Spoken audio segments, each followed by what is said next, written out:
I'm Jim Collison and live from the Gallup studios here in Omaha, Nebraska, as well as Studio B. This is Gallup's Theme Thursday, Season 4, recorded on November 15th, 2018.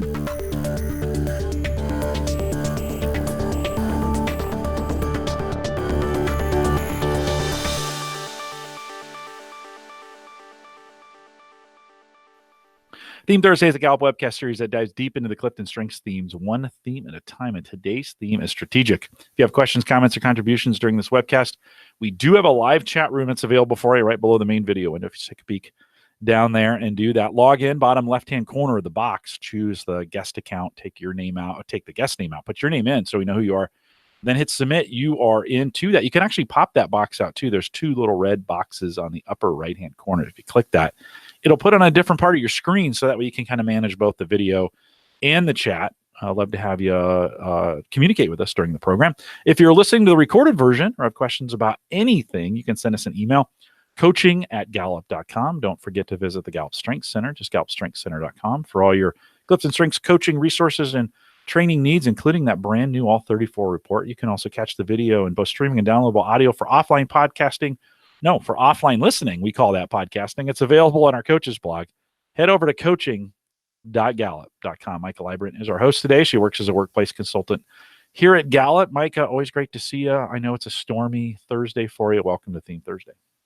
Thanks. It's great to be here. Yeah, we are on the rainy end of what's probably going to become a snowstorm here in the Northeast today. I had to take a lampshade off of my lamp just to get a little bit more light because it feels like I'm in a cave. Well, we will. I know you have had a season of weather, so we'll kind of pray that this one will just rain or snow or be done. But we are talking strategic today. 33 of 34. We're coming up on the end of the year with this, so the best one is still to come at Woo. But let's talk a little strategic today. Maika, let's give a little brief. Sure. Strategic lives in that strategic thinking domain. Shocker, I know.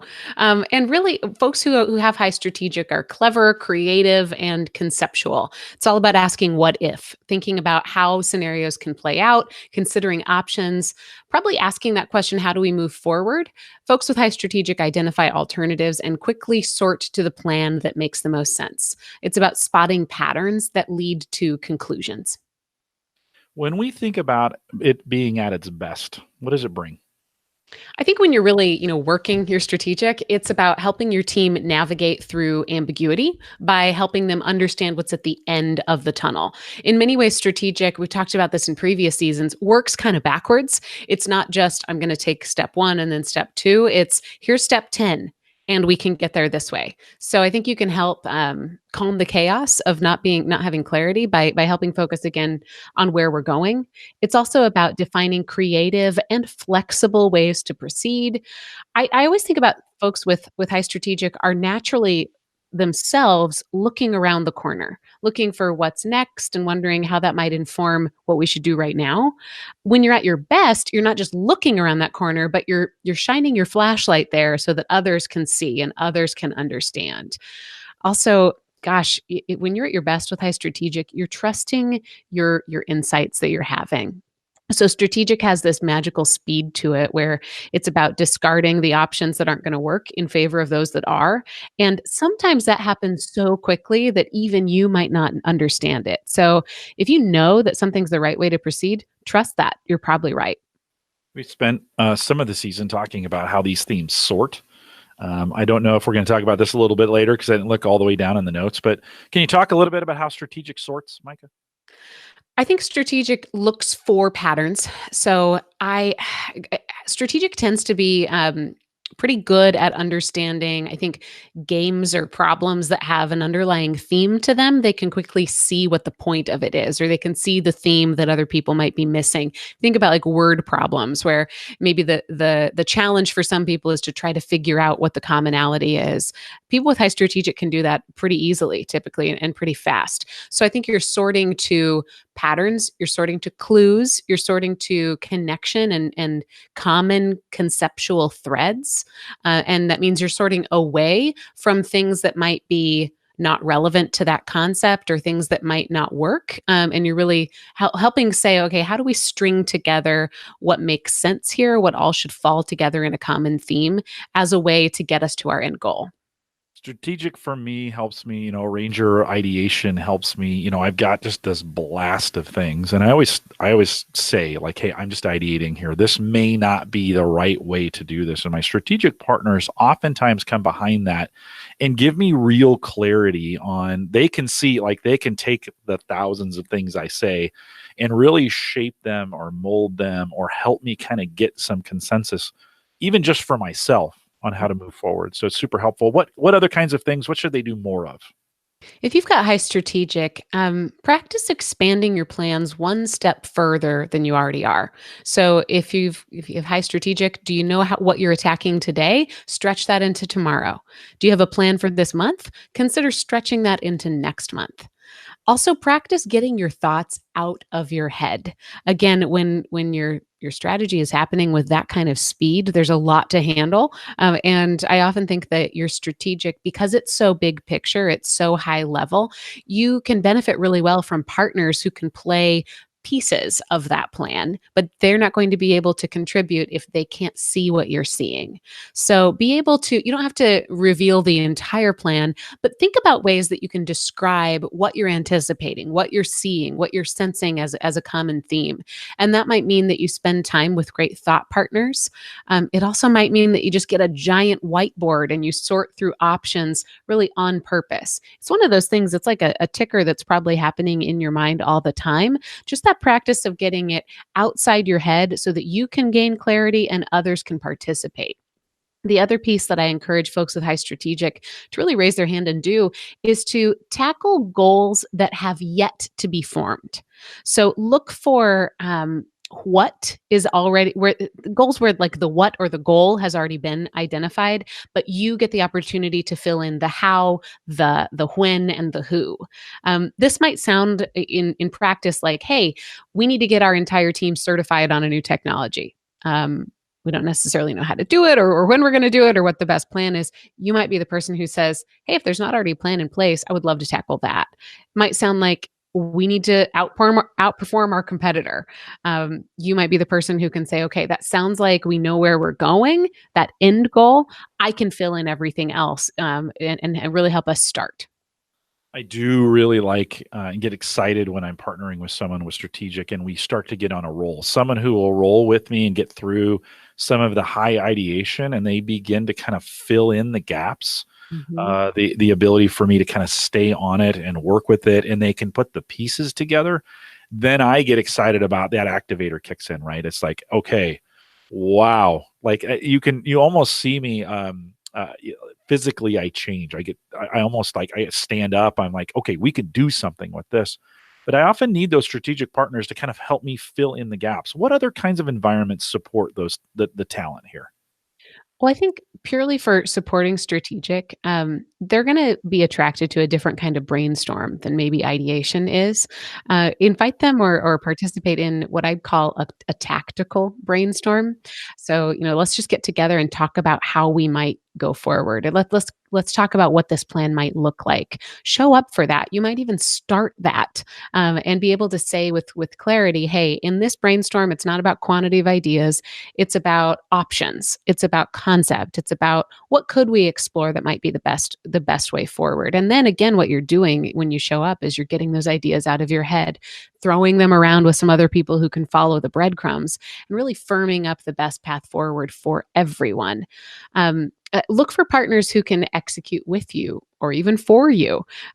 Jim, you set me up brilliantly by talking about how your activator works with people with high strategic. You can sense opportunities to start taking action in their bigger plan. So if you're somebody with high strategic, look for a Jim. Look for somebody who can take your idea and ground it with milestones, with action, even just with other ideas of detail that you might not be quite so excited about. You're rarely going to take an order and just follow it exactly as it's been planned out for you. So you're not going to be the type of person to just say, I'm going to move forward without question on how. It's more likely that in order for you to do anything, you have to first run it through your own blueprint machine. In doing that, you're going to discard the pathways that don't lead you to where you want to go very quickly. So you don't need a ton of time to sort of rewrite your own way forward, but you do need perhaps time, perhaps permission, perhaps just that awareness that you need some stake in the game. You need to feel like what you're doing feels like it's your own, and your own take on the best way to proceed. Yeah, it allows me, like, sometimes I don't need it to be me. And so when I'm partnering with strategic, and it can be more about when I can feel the shift. We'll have Mm. these ideas going, and then strategic will kick in, and I'll see the path. Like, I have sometimes trouble getting all the way there, and strategic will kind of help lock it in for me. Yeah. And then it's jumping on that plan and pushing that thing forward. And man, I can just feel the gears shift for me when that happens. It's such a key partnership for me. It's pretty amazing. So I don't want to sound violent or militant, but it's almost like you're describing being a soldier on the ground and having a helicopter in the air that you get to partner with. So strategic is that helicopter that sees the bigger picture and might help you understand where you're going to be most effective. But then you can be that partner who's the boots on the ground and who says, "Okay, I'm going to run and do maybe something that's a little bit more surgical or detailed or focused than that person with high strategic is going to see or even be aware of." And I think that it's good. Oftentimes, we like to lump all thinking into the strategy theme or the strategic theme. We like to think we use this word "be more strategic," or we think about strategic as just being a general leader who's got their eye on everything. It's really pretty specific when we're describing that, and there's plenty that strategic doesn't do. And one of them is what you're describing there with activator. Strategic on its own is going to have a different idea of what forward progress means. It's going to be thinking about it. Whereas activator in that partnership situation would be actually getting out there, rallying the troops, getting people moving and mobilized and doing something. So a really great, I think, symbiotic relationship there that you could imagine. I like to think of it in terms of I'm the fire hose and I need someone to direct me in a lot of ways, and direct that stream of that powerful stream of water, that this movement of getting things going. It allows them to worry less, I think, in at least the relationships that I'm in, worry less about the activation piece, and Yeah. frees them up to think more. What else should they worry less about? Because they can't be all things. So what can they worry less about? What are they not? Again, I think our danger in lumping all thinking themes into strategic is we tend to add analytical to it sometimes. We add ideation to it sometimes. We add different themes that maybe would give strategic a little bit more bend toward detail. Strategic by itself, you can let go of loving details or even noticing every single step along the way. Strategic really is more about the transitions between stages than the deep dive into every milestone. Does that make sense, Jim? The transitions here? No, but I do appreciate the fact that we do, because we have this term strategic thinking in the domain, and that blends a bunch of things together. I have appreciated, Micah, your emphasis on, let's be careful with strategic that we don't make it an overarching, all-encompassing domain idea, but it has its own individual, strengths and talents that are mapped to it. And that's good. It's challenging me to kind of think through that a little bit more, kind of like, okay, it's not all things to all people. And again, just like you said, it may not have that thinking element to it of analytical. And so, yeah, no, it's just a great reminder as I go through. I need to process that a little bit more myself. I think strategic is a little bit more about mapping, and like that blueprinting sort of piece. Let's say, just for a practical example of strategic, let's say you're a coach and you're hosting a strengths retreat. Your magic is going to be thinking about what's the whole day. We're going to start with breakfast, and then we're going to have a break, and then we're going to go into our presentations and do some great reflection activities, have a refreshing lunch, and have some physical activity here and there. Strategic might even then say, okay, if people show up and they have already eaten breakfast, I've got plan B. Or if people need something else going on, I can adjust the order that I'm going to do things. But it does not have to be that further dive into all those things. So you can have partners who are going to decide the menu or make sure that you have all the machines that you need for your presentations or where you're going to find a power cord. You can, with strategic, also think through all those detailed what ifs, but I think pay attention to when it hits the point that that's draining you more than it's inspiring you. It's likely a clue that you've worked too far into the ground and you need to get up on that 40,000-foot level again. No, good points. When we're working with strategic, now let's make a kind of shift. What should we expect? What can we look for? I've mentioned a few of these in my own personal experience, but Maika, what can we look for?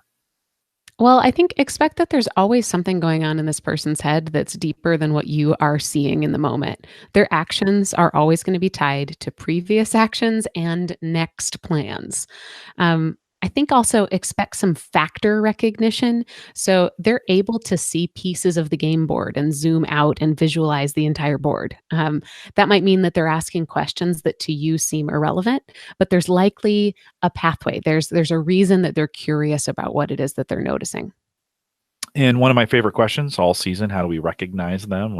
What's meaningful? What kind of things can we do to make sure they're being recognized? Talk about how the plan came together. I think don't just celebrate the one bead that you see today, but acknowledge that entire necklace, right? So, who did they inspire? Who did they involve? How did they help people see the end goal? Um, what did they expertly delegate? Really, if you can touch on not just that the result, but really how it all came together, then you're really speaking that strategic language. Also, consider naming a theme.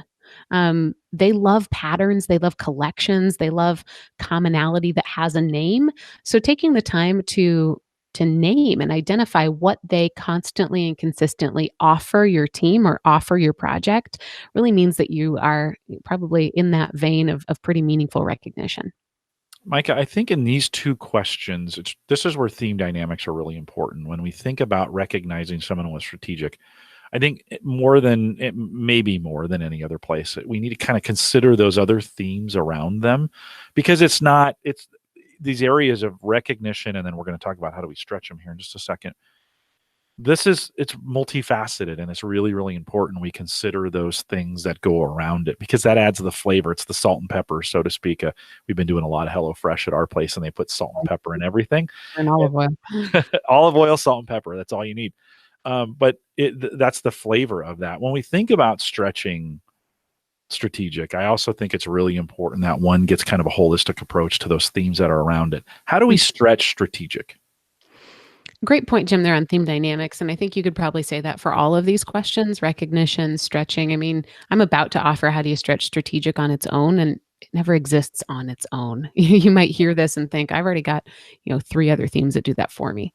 But strategic in general, I think one way that you can help these people develop is help them to individualize the way that they share their decisions with other team members. So who is it that you have on your team who just wants to know the end goal? Who is it that maybe wants a bit more of a inside baseball understanding or a peek behind the scenes? And help them identify how their strategic can share the right information at the right time with the right people. This in itself is a stretch in many cases, because you're describing naming a gut instinct about decisions. And I think that in itself is challenging, even without trying to do it for other people. So it's a real great, I think, developmental aspect of how do you take this beautiful thinking theme, get it outside your head, and get it outside in a way that influences others. Also, one thing that can be incredibly important is to help the strategic person identify the most meaningful goal. Chances are that they're going to be coming up with a strategy and planning the best path toward anything in front of them. I have strategic number one. And for as long as I can possibly remember, to calm myself down at night, like right before I actually fall asleep, I run through just about anything that I can plan for on the next day. I even remember, like in third grade, laying with my head on my pillow and thinking about what I needed to put in my backpack the next day. Um, and I'm gonna plan no matter what, not even if it's not seemingly very important or relevant to my priorities. So one thing that you can do to help stretch me is help me make sure that I'm directing that planning energy toward targets that really align with our priorities. You and I spend a lot of time. I mean, you're strategic. I've been saying these things, but I've been thinking about you in the process of in our partnership and the things we kind of do together. I oftentimes come up with these really raw ideas. Theme Thursday is an example of that. Every season of Theme Thursday, you and I have done together. We've talked about a whole bunch of ideas to get it going, and then you at the end kind of say, "Hey, here's what I think we should do." And I've always appreciated your partnership in listening and thinking through, but your instincts and your strategic have always been right in what we're trying to do, and then allowing me to just push those things forward, like allowing my activator to get it on a schedule, on a calendar, get things going, get people moving, get them scheduled, get them in the community, right? That's the Ranger activator rolling for me. So you and I, that's how that's worked out. Your strategic has worked out for us. I think we talk about that all the time, but how else can we partner with those high in strategic? Well, Jim, that was how to recognize someone was strategic.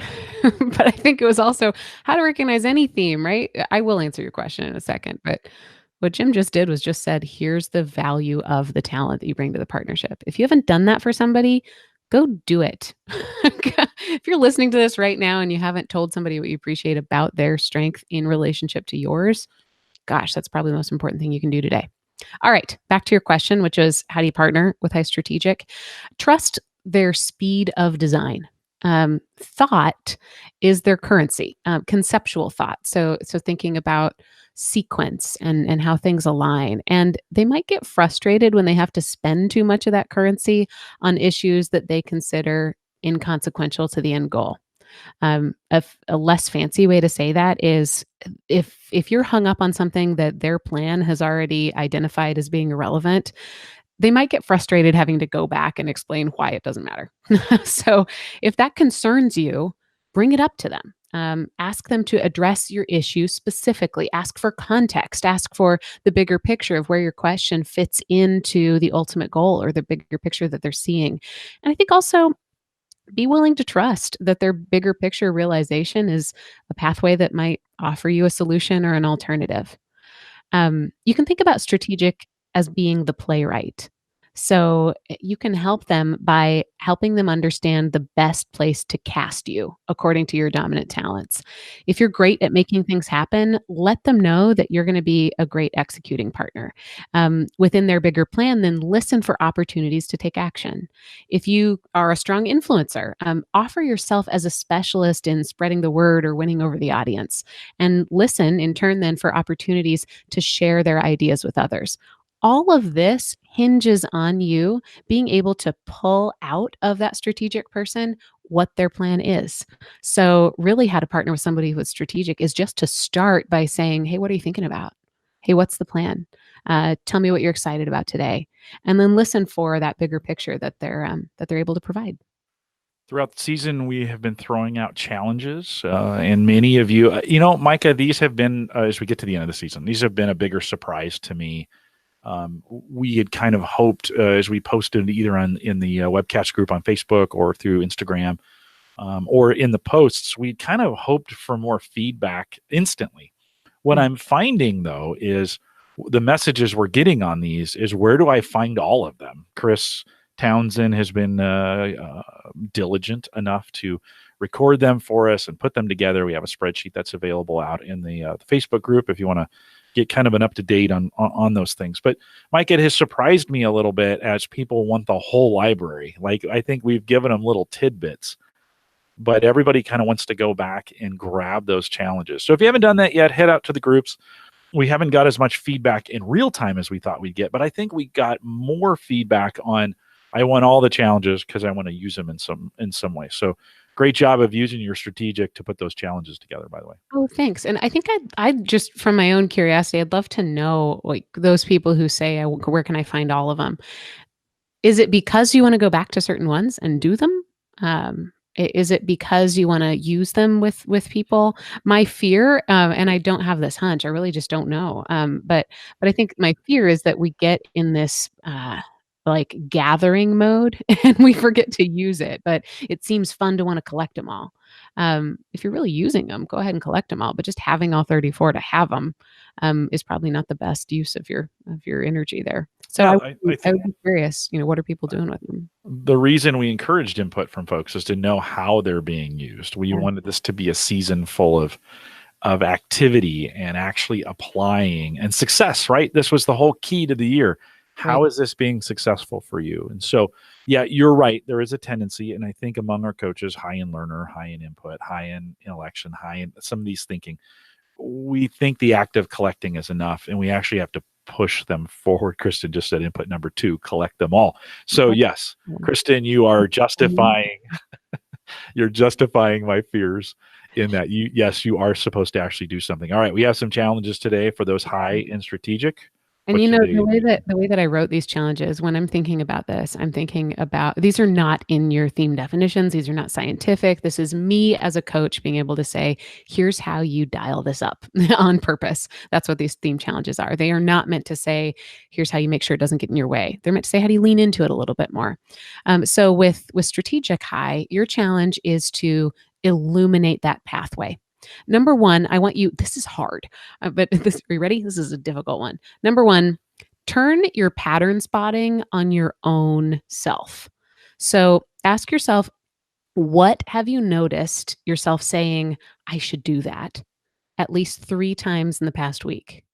So what is it that you've either walked past or written down or thought, man, I really should do that at least 3 times? That's a pattern of something you probably should turn into a goal. So make a plan to start tackling it today. Number 2, what's the theme? Name a current goal based on what will be different when you accomplish it. So this is using that strategic ability to zoom to the end and really talk about what that is, not just being able to talk about the action. So an example might be, instead of saying complete 5 coaching sessions, you might say increase my confidence as a coach. So it's about zooming out from an action and naming a goal. Number 3, I want you to invest in a planning support system.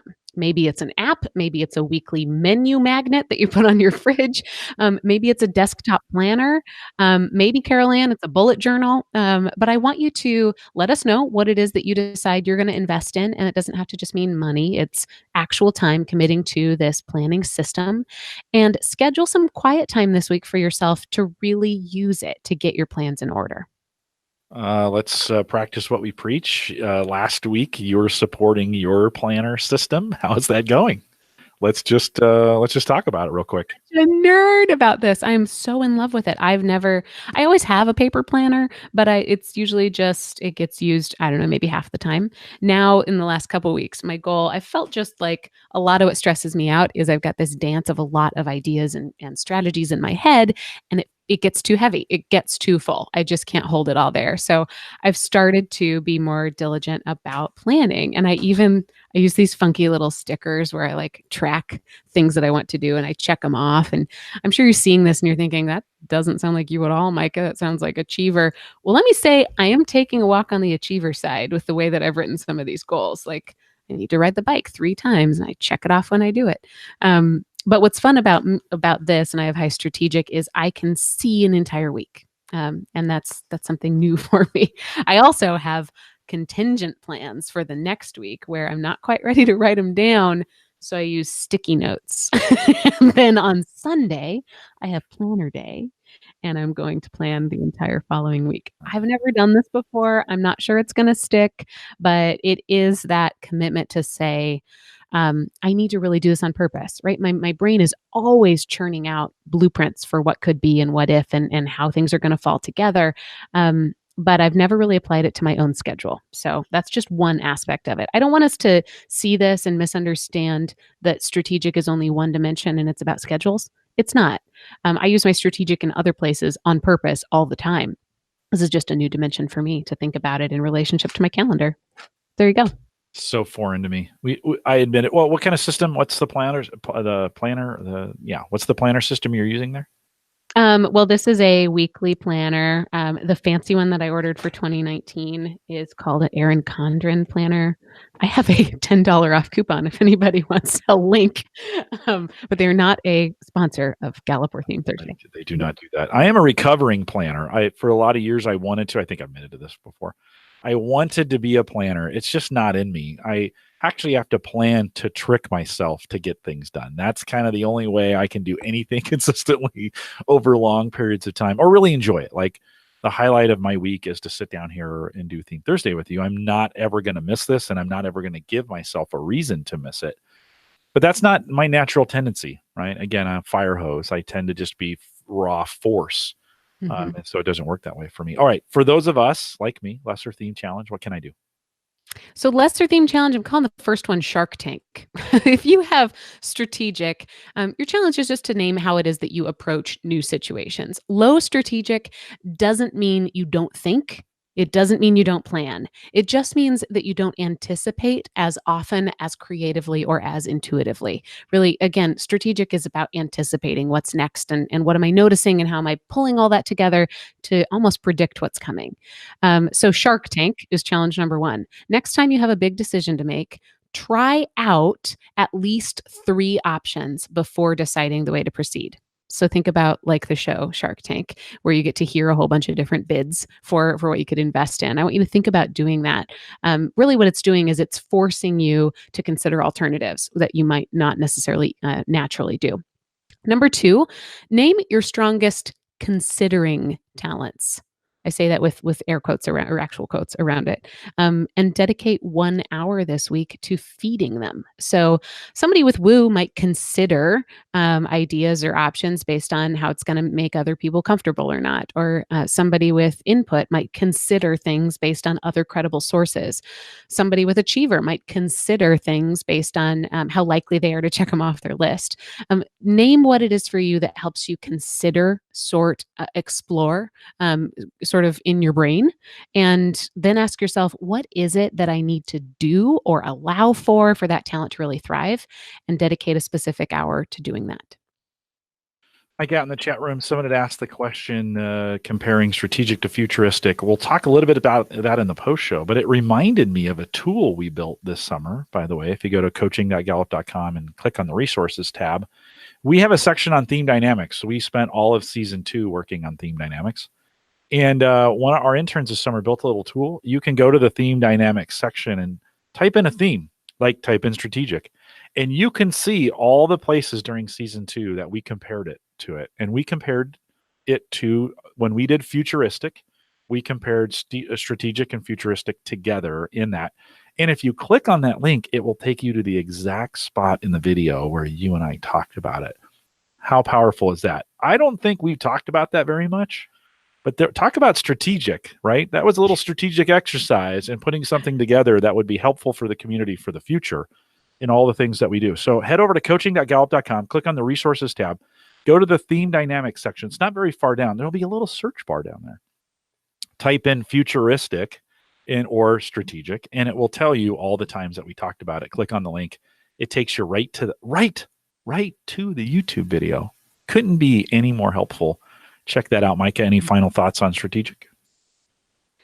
It can go so many different directions. We talked about this a little bit as it's almost a difficult theme to describe. But I think it really is about noticing those patterns, anticipating the patterns, constantly asking what if. And there's a speed to it that almost makes it invisible, I think is why it's so difficult sometimes to pin down.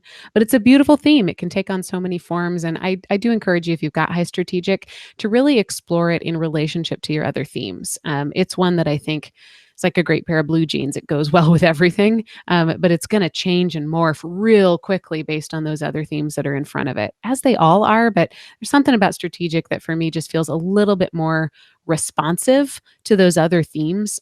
So I'd highly encourage you to just do the work on your own theme dynamics before you try and make any assumptions today. Awesome. I think your strategic helps us. I don't know why I can't say that. Helps us to continue to provide great content for folks and really make it in a meaningful way. These theme challenges was your idea, your strategic way of helping people to say, hey, let's just turn these into actions. Let's stop talking about them and actually do something about them. So, Maika, thanks for adding that in all the things that we do here. My pleasure. Thanks. You bet. We'll remind everyone to take full advantage of all the resources we have available at the Gallup Strength Center, just gallupstrengthcenter.com. Send us your questions or comments. If you'd like to be a guest blogger, we are going to have some space for that here in the future. You can send us a fully formed blog, an idea. We'd like to be strengths related. Send that to an email to us, coaching@gallup.com. Put guest blogger in the subject line, and that will get over to Maika so we can get it in for consideration. You can also catch the recorded audio and video of this program, as well as all the past ones, They're available on that coach's blog. I mentioned that just a second ago. If you haven't bookmarked it, if you're not going to it on a regular basis, there is so much like hey inputs. There is so much information out there for you. It's incredible. Coaching.gallup.com. If you're interested in becoming a Gallup certified strengths coach or seeing any of our training, we have some dynamite training coming up in 2019. You're going to want to stay close to this. Head out to our courses page. Go to courses.gallup.com. We have all kinds of great stuff coming for you, and that's already there. And so we'd love to have you participate in some of that. You can see all our offerings right out there. Don't forget, you can sign up for these if you want to join us live, because you only get the post show if you come out to the live show. If you want to know when the live show is and get it on your calendar, go to gallup.eventbrite.com, B-R-I-T-E on that, gallup.eventbrite.com, and you can just follow us there, and we'll email you every time we add something, including the entire Theme Thursday series for 2019 we're getting ready to load it. So if you want to be notified when it's available and you get signed up for it, follow us out there, gallup.eventbrite.com. Thanks for joining us on our Facebook page as well. Lots of great conversations going on out there. Facebook.com/groups/called-to-coach. And we got a bunch of sites as well, but that would be the best first one to join. We'll look forward to seeing you out there. Thanks for joining us today. If you're joining us live, stay around for some post show. We'll talk about futuristic and strategic in it. With that, we'll say goodbye, everybody.